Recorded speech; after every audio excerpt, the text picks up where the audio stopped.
My name is Sheji, and I am the third daughter of the current Grand Secretary. This status should have been an honor, but it became a shackle that traps me, because I have two outstanding older siblings. My older brother Shilinyuan is a famous child prodigy in the capital city. At 3, he could compose poetry. At 5, he mastered the classics. At 7, he passed the Shukai examination. And now at 12, he has already passed the Jurin examination. My older sister Shi Wanyin is even more so, the publicly acknowledged #1 talented woman. Proficient in zither, chess, calligraphy, and painting. Even Her Majesty the Empress summoned her into the palace to be a study companion, and I became the laughingstock of the manor. The servants privately call me Block of Wood, and when the neighbors mention the Shia family's children, they always sigh and say, "What a pity about the third miss. She is an idiot."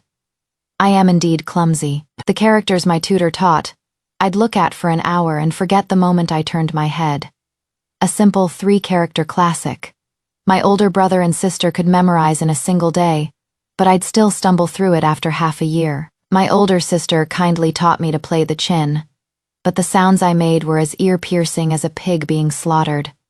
Making her so angry, she threw down the music score and never bothered with me again. My older brother taught me to play chess. I couldn't even remember that horse moves ear, elephant moves tan, making him shake his head and sigh. Rotten wood cannot be carved. My parents were utterly disappointed in me. Their gazes were always on my older brother and sister when they landed on me. Only disgust remained. I remember during the Mid-Autumn Festival when I was 5, Father tested us on matching couplets. He gave the first line pleased by the spring wind. The horse's hooves are swift. My older brother blurted out, "In one day I saw all of Chang'an's flowers." And Father smiled until his eyes were just a slit. When it was my older sister's turn, she thought for a moment and then said, "The autumn rain holds feelings, the wild goose's shadow slants." And Father praised her again and again. Everyone's eyes fell on me, with anticipation, but even more so with the teasing amusement of watching a spectacle. My little face turned bright red from the effort, my mind a complete blank, and after a long time, I stammered and squeezed out a sentence. "A frolicking puppy wags its tail." The study instantly became so quiet you could hear a pin drop. Father slammed his hand on the table, pointing at my nose, his hand trembling. "How can you be such a good-for-nothing? The Shi family has raised you for so long, and you've only learned such vulgar words. What a waste of food." Mother stood to the side, not pleading for me, just looking at me with eyes full of disdain. "Jayai, why can't you just learn from your older brother and sister?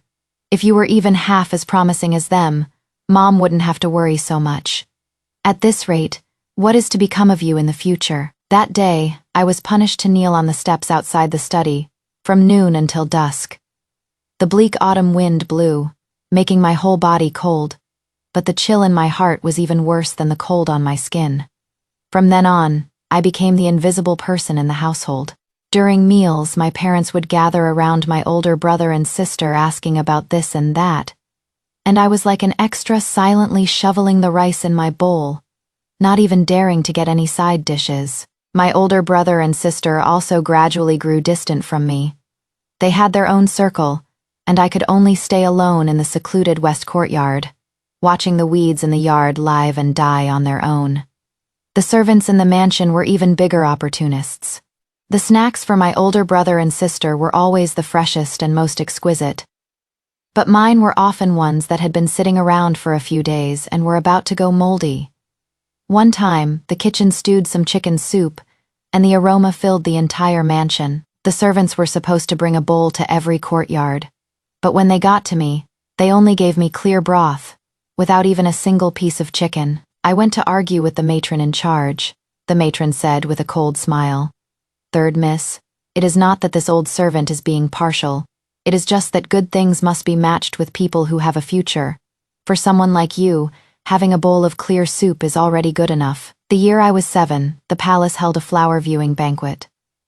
My parents meticulously dressed up my older brother and sister, let them set off in a magnificent carriage in a grand procession, leaving only me alone in the mansion. I was peeking through the crack in the door of the west courtyard, watching that exquisitely decorated carriage gradually disappear into the distance, tears welling up in my eyes, but I didn't dare let them fall. How I wished I could go along too. How I wished I could see what the flowers in the palace looked like. How I wished I could get even a little bit of my parents' attention. But I knew this was just wishful thinking. That night when they returned, they were all beaming with joy. My brother received a mutton-fat jade ruyi scepter gifted by the emperor, and my sister was kept in the palace to chat by the empress, and even received a phoenix hairpin. My parents gathered around them, talking and laughing, completely forgetting that there was still a daughter like me in the household. I couldn't help but walk over and ask in a low voice, "Are the flowers in the palace pretty?" Mother was helping my sister try on the phoenix hairpin. Hearing my words, she waved her hand impatiently. "You're just a child. What are you asking so much for? Go back to your courtyard and stay there. Don't be an eyesore here." Father didn't even look at me. He was only focused on discussing with my brother what the emperor had said that day. At that moment, the last bit of hope in my heart was completely shattered. It turned out that in this family, I was truly nothing. Faye Chapter 2, meeting a benevolent teacher in the countryside not long after. My parents made a decision to send me to the countryside, to be raised by my maternal grandfather who had retired from the army and returned to his hometown. They said that a dull person like me would only bring shame to the Shia family by staying in the capital. So it was better to send me to the countryside, out of sight, out of mind. They didn't even consult with me. Just one morning, they had a servant pack up my few shabby clothes and put me on the carriage heading to the countryside. I didn't resist, and was even a little relieved. Leaving this cold home, leaving these people who despised me, might be a good thing for me. At least in the countryside, I wouldn't have to walk on eggshells around others anymore, and wouldn't be scolded anymore. The carriage that took me to the countryside was very crude. The compartment was lined with worn-out straw. It was extremely bumpy, a world of difference from the carriage that once took my older brother and sister to banquets. After traveling for 3 whole days, the carriage finally stopped at the entrance of a remote little village. Under the old locust tree at the village entrance stood an old man in coarse clothes. His hair and beard were both white, but he was full of spirit, and his eyes were very gentle. That was my maternal grandfather Duanwu Qingshan. He was once a great general of the dynasty with illustrious military achievements. But later, because he couldn't stand the deceit and intrigue in the imperial court, he insisted on retiring from military life and returning to the countryside, had a falling out with my father, and rarely came to the capital city anymore. When he saw me, my grandfather walked over quickly and lifted me down from the carriage in his arms. His embrace was very warm with a faint scent of earth and herbs. My grandfather stroked my head with heartache, and upon seeing my tattered clothes and how I was so skinny, I was just a bag of bones. His eyes instantly turned red. "Jai, my good granddaughter, you've suffered." This was the first time I had ever felt warmth from family. The grievances that had built up for years instantly burst forth, and tears immediately welled up. I hugged my grandfather's neck and wailed, "Grandfather, they all dislike me. They say I'm useless." Maternal grandfather patted my back, comforting me in a low voice. "Don't cry, don't cry. Grandpa is here. No one will dare to bully you anymore. We won't stoop to their level. Grandpa loves you." My maternal grandfather's home was very simple. Just a small little courtyard, with vegetables and flowers planted in the yard, and also a big old locust tree. The furnishings in the house were also very plain, with only one bed, one table, and a few chairs. But it was kept spotlessly clean and looked very cozy. I thought my maternal grandfather would look down on me too, like my parents, but he didn't. My maternal grandfather would make me delicious food every day. He knew I had been wronged at the residence, so he never mentioned reading and writing, nor did he force me to learn those things I didn't like.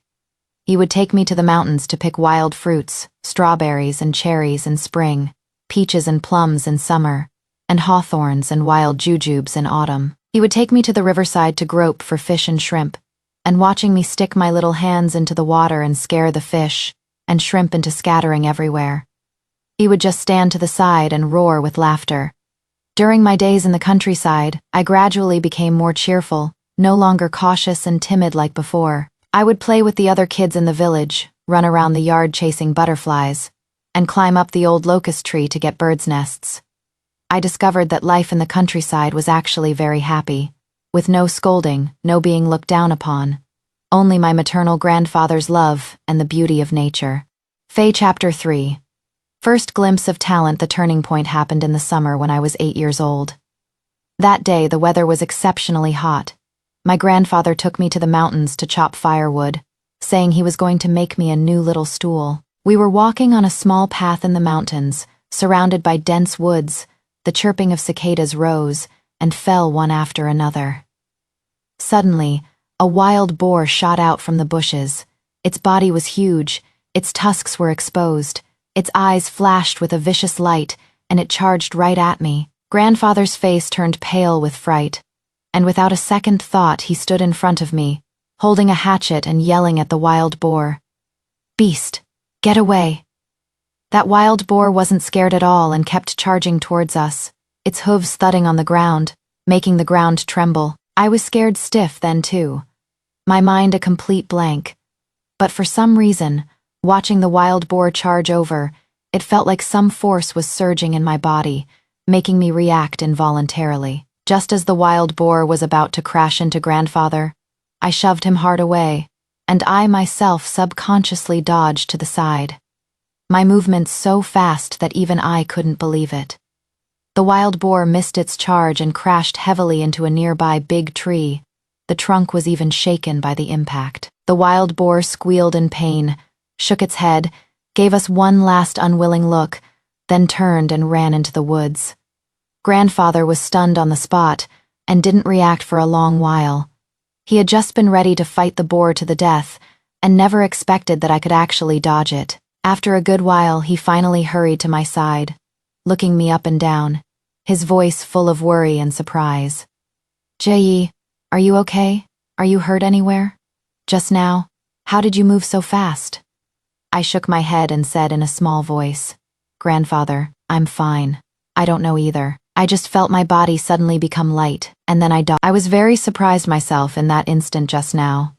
I felt like I was a gust of wind, easily avoiding the wild boar's attack. Grandfather stared at me for a long time, his eyes filled with surprise and doubt. He used to be a great general, worldly and experienced, having fought in campaigns north and south for many years, and had seen countless people with high martial arts skills. But he had never seen an 8-year-old little girl with such fast reaction speed and explosive power. He vaguely felt in his heart that my dullness might just be an appearance. From that day on, grandfather started to pay attention to me. He discovered that, although I was completely clueless about reading and writing, I had an astonishing talent when it came to physical skills. He taught me the horse stance. Others had to practice for several months to stand steady, and they were still wobbly. But I only practiced for 3 days, and could be as steady as a mountain, not budging an inch no matter how I was pushed. He taught me fist techniques, a simple introductory set. Others needed half a month to remember the moves, but I learned them after watching just twice. Moreover, I performed them quite well, with powerful punches and standard kicks, even better than those who had practiced for a long time. One time, a few strong men from the village thought it would be fun, and wanted to have a match with me. They thought I was just a kid and could beat me easily. But unexpectedly, I took them all down in a jiffy. Those strong men were all stunned. And one after another they said I was a little monster, not daring to joke around with me anymore. My maternal grandfather was both surprised and delighted. He finally understood that I wasn't dull-witted. It was just that my talent didn't lie in reading and writing, but in martial arts. He would often look at me, smile, and say, "See, what did I tell you? How could my Duanmu Qingshan's granddaughter be a mediocre person?" That evening, my maternal grandfather sat under the old pagoda tree in the courtyard, drinking his home-brewed rice wine, watching me practice the fist techniques he taught me in the yard. His eyes filled with gratification. He sighed and said, good girl, you've really been wronged. You stayed at the Shia family for so many years, and they never discovered your talent. Your maternal grandfather. I have fought in battles my whole life, and my biggest regret is not having an heir to inherit my martial arts. I thought all my life's work would be buried, but I never expected my dear granddaughter to be a martial arts prodigy. I sat beside my maternal grandfather, listening to his words, my heart feeling warm. It turns out I'm not a useless person. I have things I'm good at too, and I can also make others proud of me. At that moment, I felt that all the grievances I had suffered for so many years were worth it. Chapter 4, practicing martial arts diligently from then on. My maternal grandfather officially started teaching me martial arts. He passed on all his lifelong martial arts knowledge to me without reservation. He taught me internal energy cultivation methods, taught me fist and kick techniques, taught me how to use weapons, from swords to sabers, from bows to spears. As long as it was something he knew, he taught it all to me one by one. My speed in learning martial arts was astonishingly fast. No matter how complicated the moves were, I learned them as soon as I was taught, and my progress was incredibly rapid. My maternal grandfather often exclaimed with a sigh, "Jai, a talent like yours is truly a once-in-a-century find. If you were a boy, you would surely become a famous general of a generation, even more accomplished than your maternal grandfather." "Me," I said with a smile. "Maternal grandfather, girls can be generals too. I want to become a powerful female general to protect maternal grandfather and to protect everyone I want to protect." Grandpa was stunned for a moment, then burst out laughing. "Good, that is the spirit. My dear granddaughter is really something else. Grandpa believes in you. You can definitely do it." The days passed one by one, and my martial arts skills got better and better. Every day before dawn, I would get up to practice my internal energy, then practice moves with Grandpa until the sun went down. By the time I was 10, even several of the village's strong men teaming up were no match for me. Even Grandpa, when he sparred with me sometimes, had to put in some effort to beat me. He would often pat my head and say with satisfaction, "Gee, you've grown up. Grandpa is no longer a match for you." Chapter 5, peril at the border that autumn. The autumn wind was bleak and chilly, and fallen leaves fluttered about. Grandpa received a letter from the border, sent by my uncle, Duanmu Lai. Uncle was Grandpa's only son, and also the dynasty's grand general protector of the state, always at the border leading troops into battle to defend against foreign enemies. Grandpa opened the letter, and the more he read, the tighter his brow furrowed, and the smile on his face disappeared. I went closer and asked Grandpa in a small voice, "Grandpa, what is wrong? Did something happen to Uncle?" Grandpa sighed and handed me the letter. I took the letter, and although I can't read well, I could still barely understand the main idea.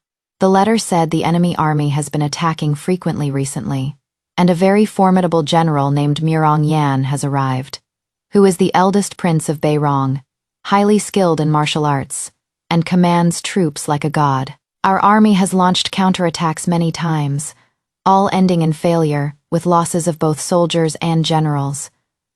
Uncle can barely hold on anymore, and hopes Grandfather can find a way to help him. My heart tightened. Uncle is one of the few relatives I have left. I can't let anything happen to him, I said to Grandfather. "Grandfather, is there anything we can do to help? I can go to the border to help Uncle." Grandfather looked at me, his eyes flickered, as if he was thinking about something. After a good while, he finally spoke. "Jiyi, your martial arts are already quite good, you just lack real combat experience. Your uncle is at the border, and he is in need of helping hands. I'm thinking of sending you to your uncle's place. On one hand, you can help ease some of his pressure, and on the other, you can also get some training and broaden your horizons. It is just that the border is dangerous, and with you being a girl, Grandfather really can't help but worry." I agreed to Grandfather without hesitation. "I'm not afraid. I've grown up now. I can protect myself. I will definitely help Uncle defeat the enemy army and not let you and Uncle down." I knew this was my chance to prove myself, and also my chance to repay Grandfather and Uncle. Maternal Grandfather nodded and smiled with gratification. "Good girl. You've got guts, truly worthy of being the granddaughter of me, Duanmu Qingshan. But the border is dangerous. You're a girl going there, so you must take good care of yourself. I will write a letter to your uncle and have him take good care of you." In the following days, maternal grandfather packed my bags for me. He prepared several sets of sturdy clothes for me, and also gave me a precious sword that he used back in the day. The blade of this precious sword was sharp, with exquisite patterns carved on its scabbard. It was maternal grandfather's personal weapon when he fought on the battlefields back then. Maternal grandfather said this sword could ward off evil and also help me defend myself. Then he hired a horse-drawn carriage and personally escorted me to the border. The road to the border was very long. It took a whole month of travel before we finally arrived at the military camp where my uncle was. Along the way, we crossed mountains and ridges, traversed plains, and forded rivers, seeing many sights we had never seen before. The closer we got to the border, the more we could feel the atmosphere of war. Occasionally, we could see refugees fleeing by the roadside, their faces filled with exhaustion and fear. The military camp was full of soldiers everywhere, every one of them tall and imposing, wearing armor and carrying weapons, bustling about. When they saw grandfather bringing a delicate and pretty little girl like me to the camp, they were all very surprised, stopping one after another to size me up, their eyes filled with confusion and curiosity. My uncle Duanmu Lai heard that grandfather had arrived and personally came out to greet him.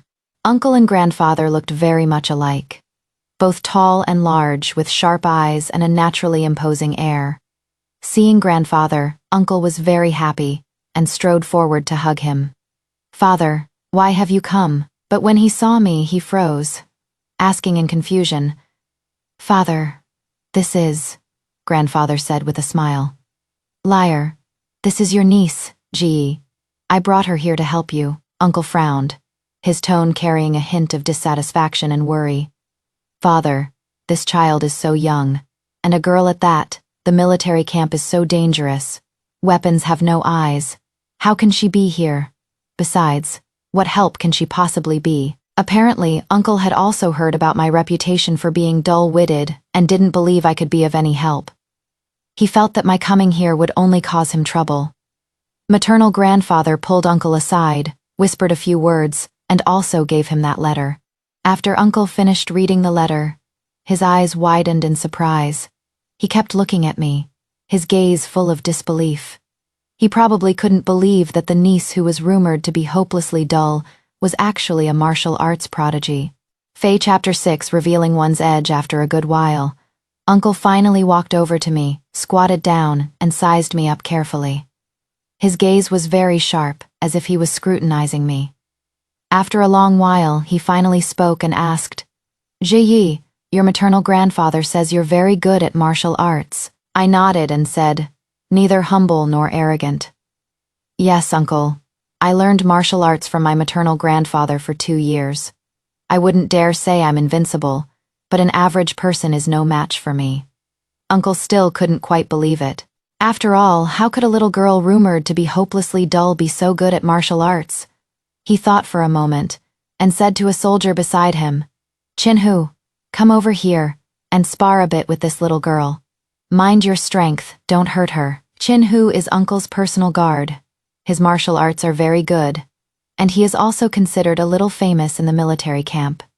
He is tall and strapping, and seeing a tiny little girl like me, he couldn't help but laugh. "General, this isn't necessary, is it? I'm afraid I'll accidentally knock her over, and when the old general blames me for it, I really can't take that responsibility." Uncle glared at him. "If I tell you to go, just go. What is with all the nonsense? I'm just asking you to spar a little, not to fight to the death." Chin-Hu didn't dare to say another word, so he had no choice but to walk up to me and get into an offensive stance. His eyes were full of contempt, and his tone was very arrogant. "Little girl, you better be careful, I won't go easy on you." I wasn't angry either, I just said faintly, "Bring it on." I knew that only by proving myself with my strength could I convince them. Seeing my cold attitude, Chin-Hu became even more disdainful. He thought a little girl like me wouldn't be able to take a single blow. He suddenly rushed towards me, reaching out to grab me, trying to put me in my place right from the start. But before his hand could even touch me, I flickered to the side and easily dodged him. Chin-Hu was stunned for a moment, not expecting that I could dodge. He was a bit surprised, but still didn't take me seriously. He used more force and lunged at me again. This time his movements were faster and fiercer. I didn't dodge this time, but instead reached out and gave a light push, using the skillful force my maternal grandfather taught me. Chin-Hu flew backwards like a kite with a broken string, landing flat on his back with his limbs in the air, grimacing in pain. The surrounding soldiers were all dumbfounded and gasped in amazement. They never would have thought that a tall and large personal guard could be so easily pushed over by a little girl. Uncle also stood up in surprise, his eyes full of disbelief. It was probably the first time he had ever seen such a capable little girl. Chin-Hu got up from the ground, his face all red, both ashamed and angry. He couldn't believe he was actually pushed over by a little girl, and felt very embarrassed. He said unconvincedly, "Again, I was careless just now. This time I won't go easy on you." When Chin-Hu rushed over, I kicked out directly, landing it right on his knee. I used my full strength in this kick. Chin-Hu cried out in pain and dropped to his knees with a thud. It hurt so much that tears were about to come out. A piercing pain came from his knee, and he simply couldn't stand up. "That is enough. Stop fighting," Uncle said. He walked up to me. The doubt from before was already gone from his eyes, replaced by surprise and admiration. "Jae, you really are a martial arts prodigy. Your maternal grandfather was right. It is your uncle who was blind to your talent." I smiled. "Uncle, I was just lucky, that is all." Maternal grandfather laughed on the side and said, "Liar, what do you think? I didn't lie to you, huh? Ji's martial arts are way better than yours were back then. You trained for 3 years and still weren't guaranteed to beat Chin-Hu." Maternal uncle nodded and said to me, "Ji, since your martial arts are so good, just stay in the military camp. From now on, you'll stay by my side and be my personal guard." "How about it?" I happily agreed. "Okay, thank you, Uncle. I will definitely do a good job." Just like that, I became a personal soldier in my uncle's military camp, and also the only female personal soldier in the camp. Faye Chapter 7, Establishing Authority in the Army. This news caused quite a stir in the military camp. At first, the soldiers in the military camp didn't think highly of me, thinking a little girl like me must have gotten in through connections and had no real skills at all. Some people also gossiped behind my back, saying I was just a flower vase, all for show but no substance, and would only drag everyone down. I paid no mind to their gossip, just quietly doing my own thing. Every day, I got up early to practice martial arts and train my body. Before dawn, when the military camp was still silent, I would already be on the training grounds practicing the sword techniques my maternal grandfather taught me. The glint of the sword flashed, the moves exquisite. Before long, I proved myself with my skills. That day, the military camp held a martial arts competition. The purpose was to select some soldiers with superior martial arts skills to form an elite unit to go up against the enemy's formidable general. Murong-yan Chin-Hu walked up to me and said, provocatively, "Little girl, do you dare to sign up? Don't just hide behind the general like a coward. If you've got the guts, let's see what you're really made of in the arena." He probably still held a grudge from when I defeated him last time and wanted to win it back in the arena. I glanced at him and said coolly, "What is there to be afraid of? I won't go easy on you in the arena." The martial arts tournament began. The participating soldiers were all very skilled, and their fights were neck and neck. As for me, it was a breeze. No matter what opponent I faced, I could defeat them within a few rounds, and without hurting them. The look in the soldiers' eyes as they watched me changed from contempt at first, to surprise, and then finally to admiration. In the semi-finals, I ran into Chin-Hu. The competition grounds were surrounded by soldiers, and everyone wanted to see who was actually stronger between this amazing little girl and Chin-Hu. As soon as the match started, Chin-Hu went all out.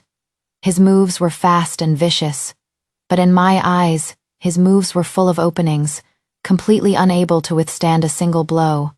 I easily dodged his attacks, then found the right opportunity and landed a punch on his chest. Chin-Hu let out a muffled grunt, took a few steps back, almost spat out a mouthful of blood, and his face instantly turned pale. I didn't continue to attack, just looked at him and said, "You lost." In the finals, my opponent was a captain in the barracks with the highest martial arts skill, named Wei Tai. After a few rounds of fighting, I defeated him with my speed advantage. The competition ended, and I became the champion of the martial arts tournament. The The soldiers all went wild, crowding around me and heaping praise on me.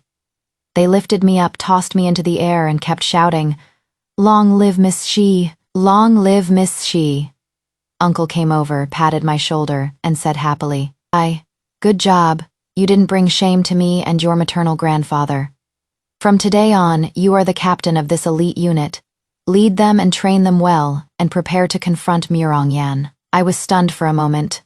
"Uncle, can I do this? I've never led soldiers before."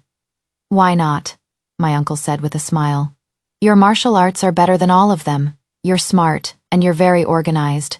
You can definitely lead this troop well. Uncle believes in you." Just like that, I became the youngest captain in the military camp, and also the only female captain. Faye Chapter 8. Muster on the battlefield. Since I became captain, the soldiers admire me even more. They all listen to me and are also very serious about training. I taught them the martial arts my maternal grandfather taught me, and the practical combat techniques I've summed up myself, all without holding anything back. Every day I train with them, eat with them, and rest with them. Whenever the soldiers run into difficulties, I always do my best to help them. Under my leadership, the combat power of this elite unit grew stronger and stronger. Uncle also became more and more satisfied with me, and was willing to discuss any matter with me. Once I got sick with a fever and couldn't get out of bed.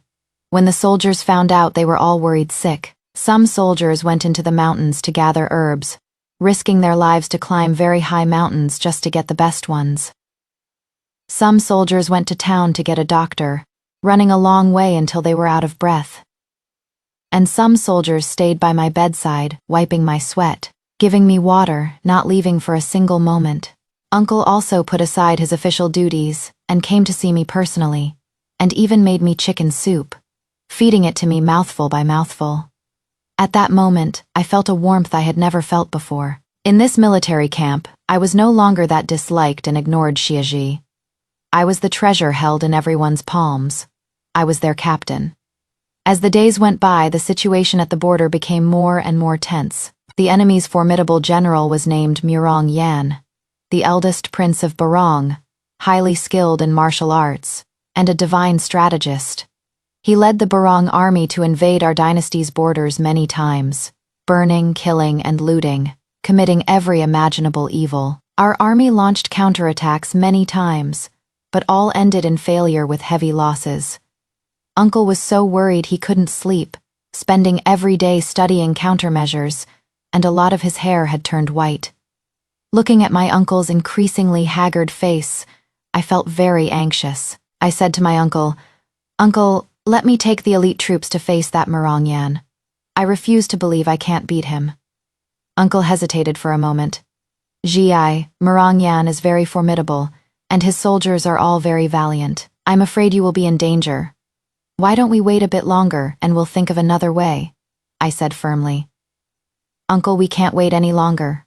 Waiting any longer will only cause more of the common people to get hurt, and will only make our army's morale lower and lower. I'm not afraid of danger. I have the confidence to defeat him. Besides, we can't keep being this passive. We must take the initiative and attack." Maternal grandfather also said from the side, "Liar, let Ji go. Ji's martial arts and intelligence are not inferior to yours. I believe she can definitely defeat Mirongyang. We, the Duanmu family, have never feared danger." Uncle thought for a moment, and finally nodded. "Okay, Jai, then you must be careful. I will send a large army to support you from behind. If the situation doesn't look right, you must retreat in time. Don't fight recklessly." Faye Chapter 9. Outsmarting and repelling a formidable enemy. The next day, I set out with my elite troops to attack Mirongyang's military camp. Before setting out, I said to the soldiers, "Brothers, on this expedition, we shoulder the heavy responsibility of protecting our homeland. Mirongyang is cruel and merciless. He has killed many of our countrymen and stolen many of our things. We must defeat him, avenge our dead compatriots, and bring glory to our country. Do you have confidence?" The soldiers shouted in unison. "Yes, we will definitely defeat Mirongyang." Their voices were loud and clear, filled with confidence. Mirongyang heard that our dynasty had sent an elite force to attack him, and also heard that it was led by a young girl, so he couldn't help but burst out laughing. Has the Southern Dynasty really run out of people? To actually send a young girl to war? How ridiculous. It seems the Southern Dynasty's days are numbered. He didn't take me seriously at all, only sending a small part of his army to deal with me, while he himself drank and made merry in the army camp.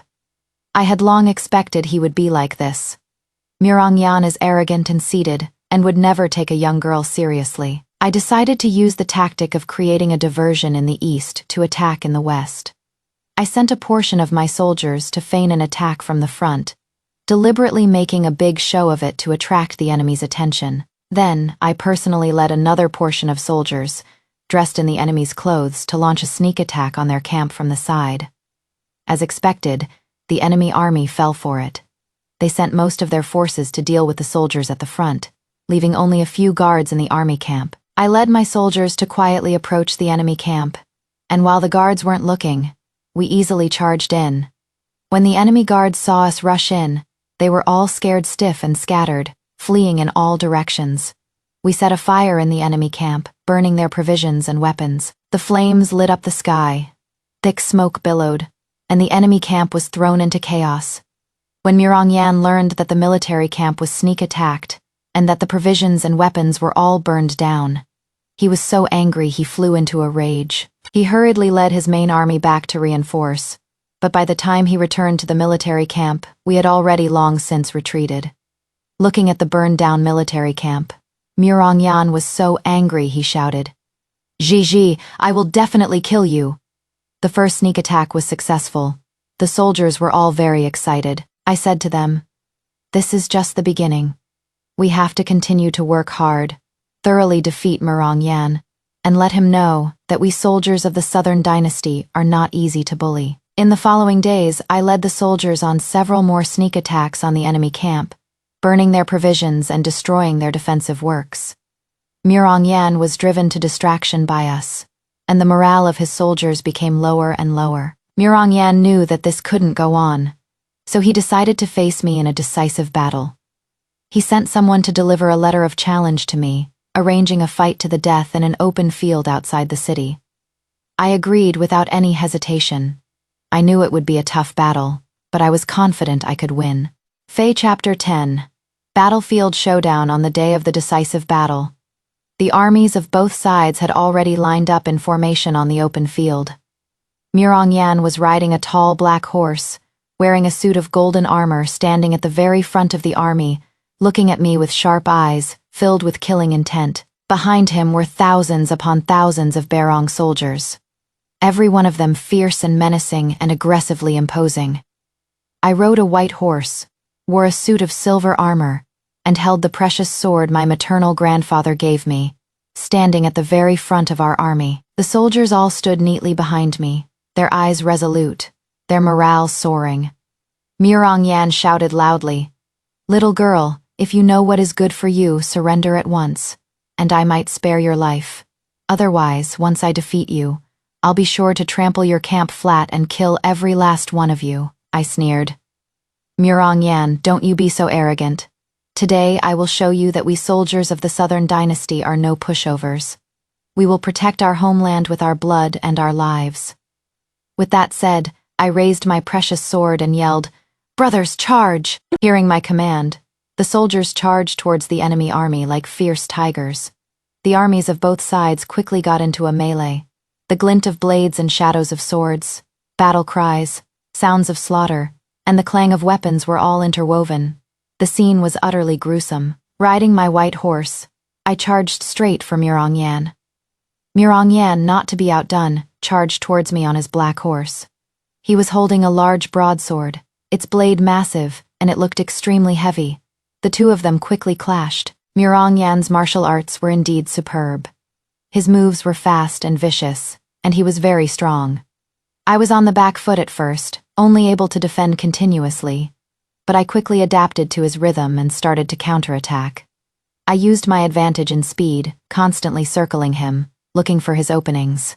After dozens of rounds, both of us were already panting for breath. Murongyan looked at me in surprise. I never expected your martial arts to be this good. Who on earth are you? Why have I never heard of you? I said lightly. I am Shiji, the niece of the Grand General of the state, Duanmu Qingshan. It is okay if you've never heard of me before, but after today you will remember my name forever. Mirongyan was stunned for a moment. Ji, the one who is rumored to be the unbearably dull third daughter of the Grand Secretary. How is that possible? He probably thought that an unbearably dull little girl couldn't possibly possess such high-level martial arts. That is right, I said with a smile, but those are all just rumors. Mirongyan's expression changed. Good. I never thought the Southern Dynasty was hiding a talent like you.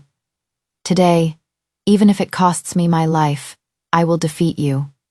As he spoke, he unleashed his ultimate move, a great saber chopping down towards me, its blade whistling, unstoppable. He put all his strength into this strike, intending for it to be a fatal blow. I didn't dare to be careless either. I channeled all my internal energy and raised my precious sword to meet his attack. With a loud dang, the treasured sword and the great saber collided, sending sparks flying. I was jolted back a few steps, my arm also a little numb. Mirongyan wasn't doing well either. He also retreated a few steps, a trace of blood leaking from the corner of his mouth. I knew I couldn't let this drag on any longer. I took a deep breath, and a set of sword techniques my maternal grandfather taught me flashed through my mind, the Qingshan sword style. This sword style was my maternal grandfather's life's work. Its power was immense, but it also consumed a great deal of internal energy. My maternal grandfather had said not to use it unless it was a last resort. I hesitated no longer, gathered all the internal energy in my body, and unleashed this sword style. The treasured sword in my hand seemed to come alive, dancing non-stop, its moves exquisitely brilliant and swift as lightning. The gleam of the sword flickered, like a fierce gale sweeping towards Mirongyan. Mirongyan was so dazzled he couldn't find any opening in my moves at all. He could only defend continuously, and gradually his strength began to fail him. His moves became slower, and more openings appeared. I seized an opportunity and thrust my sword toward Mirongyan's chest. Mirongyan failed to dodge in time and was struck. The treasured sword penetrated his armor and stabbed into his chest. He let out a muffled grunt and fell onto his horse's back, blood flowing from his chest, dyeing his golden armor red. When the enemy soldiers saw Mirongyan get stabbed, they were all stunned, and their morale instantly collapsed. They dropped their weapons one after another and fled in all directions. In this decisive battle, we won a complete victory. Fae Chapter 11, Triumphant returned to the capital back at the military camp. My uncle and maternal grandfather were both very happy. My uncle hugged me and said excitedly, "Jie, you're so amazing. You've rendered a great service to our court. I will definitely report your merits to the emperor so he can reward you handsomely." The soldiers also gathered around, cheering for me excitedly. They lifted me up and tossed me into the air, continuously shouting, "Long live Captain Shi! Long live Captain Shi!" The military camp was filled with jubilation. Everyone was celebrating this victory. Looking at everyone's excited faces, I also felt very emotional. I knew that I had finally proven myself. I was no longer that hopelessly dull little girl. I could also contribute to the country and become the best of the best. Before long, my uncle's memorial was delivered to the capital. Upon seeing the memorial, the emperor was greatly pleased and immediately issued an edict enfoffing me as the female general who guards the nation, rewarding me with lots of gold, silver, jewels, and fine silks. He also decreed that my uncle and I should return to the court in triumph to receive our rewards. The news reached the Grand Secretary's residence, and her parents were stunned. They absolutely couldn't believe that the dull-witted daughter they despised and had cast off to the countryside had actually become the nation-protecting female general, and had even rendered great service.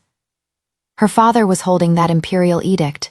His hands were trembling, and he kept saying, "This is impossible, this is impossible. How could Ji be this formidable?" Mother also froze on the spot, her face full of disbelief. She stared hard at that imperial edict that came from the palace, her fingers trembling slightly, and she muttered, "State guarding female general.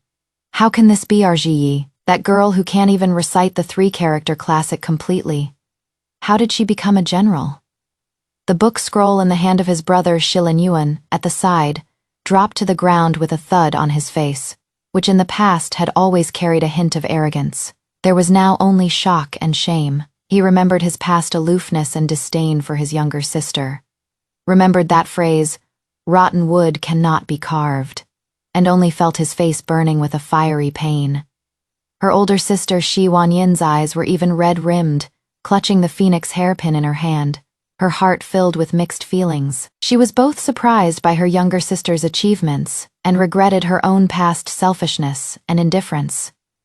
These past few days, the Grand Secretary's residence has been in complete chaos. Those servants who used to mock me for being foolish are now as quiet as cicadas in winter, not even daring to breathe loudly. My parents are restless all day long, one moment looking over the Imperial edict, the next moment staring blankly at the west courtyard where I used to live. Their hearts filled with guilt and regret. My father especially sighs all day long, slapping his thigh and saying, "Regret. I was truly blind. If only I had doted on her a little more back then and seen her good qualities more, she wouldn't have had to suffer so much in the countryside." And at this moment, I was with my maternal uncle and maternal grandfather, leading the Grand Army back to the Imperial court in triumph. Along the way, the common people lined the streets to welcome us, with gongs and drums resounding and firecrackers crackling all at once. They all craned their necks, wanting to see what this female general who greatly defeated the Northern Wrong looked like. When they saw me riding a white horse, clad in silver armor, with an upright posture and eyes as sharp as an eagle's, bursts of cheers erupted from the crowd. "General Shi is mighty. Thank you, General Shi, for protecting our homeland." Children ran after the horse carriage, holding small flags cut from red paper in their hands, ceaselessly shouting my name. I sat on horseback, looking at the scene before me, my heart filled with emotion. In the past, at the Grand Secretary's residence, I didn't even have the courage to lift my head and face people, but now I could receive the love and admiration of so many people. All of this was thanks to my maternal grandfather's meticulous guidance, the support of my brothers in the military camp, and even more so, something I fought for myself. Upon arriving at the capital city's gate, people were already waiting. The Minister of Personnel personally brought officials to welcome me. Upon seeing me, he immediately clasped his hands and bowed. This humble official pays his respects to the nation-guarding female general. His Majesty is already waiting in the Golden Throne Hall and has specially ordered this humble official to welcome the general into the palace to receive her title. I dismounted and calmly returned the bow. "Thank you for your trouble, Lord Minister." My maternal grandfather and uncle, who were at my side, looked at my calm and proper demeanor, their faces full of gratified smiles. Fae Chapter 12. Receiving a title in the Golden Hall, walking into the Imperial Palace, the vermilion palace walls, and the golden glazed tiles all displayed the majesty of the royal family. I followed behind the Minister of Personnel, walking step by step towards the Golden Throne Hall. Inside the hall, the civil and military officials were lined up on both sides, each with a solemn expression. On the dragon throne, the emperor, dressed in his dragon robe, had a majestic face and was looking at me with a beaming smile. I took a step forward, knelt on both knees, and performed the ritual bow of a subject to their ruler. "Your subject, Sheji, greets your majesty. Long live my emperor, long, long live." The emperor burst out laughing, his voice booming. "General Shi, quickly, please rise. You utterly defeated the Northern Wrong and slew Murong Yan, achieving a peerless feat for our dynasty. You are truly the heroine of our dynasty." Saying this, the emperor pointed to the empty seat beside him. "Be seated." I rose to give my thanks and respectfully sat down. The eyes of the civil and military officials in the hall were full of respect and admiration as they looked at me. Those officials who had once heard of my reputation for being dull-witted were now all secretly amazed, not having expected that the Chief Grand Secretary's manner could have such a remarkable daughter. The emperor said many more words of praise, then issued an edict. "ZG is brave and skilled in battle, with outstanding strategy, and is hereby specially appointed as the nation-guarding female general. granted 1,000 taels of gold, 100 bolts of brocade, and 1,000 mu of fertile land. Furthermore, she is awarded a general's mansion and is permitted to select her own personal guards, who will be under the general's direct command. I once again knelt to express my gratitude. Thank you for your Majesty's grace. Your subject will surely devote myself completely until death, to guard the borders of our dynasty, and not fail the trust your Majesty has placed in me. After the investiture ceremony ended, the Emperor specially had me, my maternal grandfather, and my maternal uncle stay for a meal in the palace. During the meal, the Emperor kept putting food on my plate, asking me about the battles on the frontier and life in the military camp. When I was leaving the palace, I happened to run into my parents who were coming for an audience with the Emperor. Seeing me dressed in a general's armor and surrounded by a crowd, their expressions instantly became very complicated, a mix of trying to curry favor and guilt. Father hurried forward, a smile plastered on his face. "Ji, my good daughter, you're finally back. We've missed you." Mother, her eyes also red-rimmed, grabbed my hand and choked out, "Ji, we were wrong before. We're the ones who wronged you. You mustn't blame us, okay?" I gently pulled my hand back, looking at them with a calm expression. "Parents, I don't remember what happened in the past anymore. Now I am the nation-guarding female general with my own duties and mission, so I won't be coming back to the Chief Grand Secretary's residence often." There was no resentment in my tone, nor any closeness, only a faint sense of detachment. The grievances I suffered at the Grand Secretary's residence, although they are in the past, also made me see their true colors completely. I'm no longer that little girl who longed for their care and affection. I have more important things to do, and people who truly dote on and love me. My parents' expressions instantly turned very ugly. Father opened his mouth, wanting to say something but couldn't get the words out. Brother Xiaolinyuan walked forward, took a deep bow. "Little sister, it was brother's fault in the past. I shouldn't have been so cold to you. For you to have today's achievements, brother is proud of you." Older sister Shi Wanyan also said with reddened eyes, "Younger sister, I'm sorry. I was selfish before and neglected your feelings. From now on, if you need anything, I will definitely do my best to help." I glanced at them and nodded. "Thank you, older brother and older sister. You both have your own lives. It is best if you each live them well." After saying that, I turned around and left with my maternal grandfather and uncle. Without looking back again, I knew that from this moment on, my life would be in my own control, and I would no longer be bound by the shackles of the Grand Secretary's manner.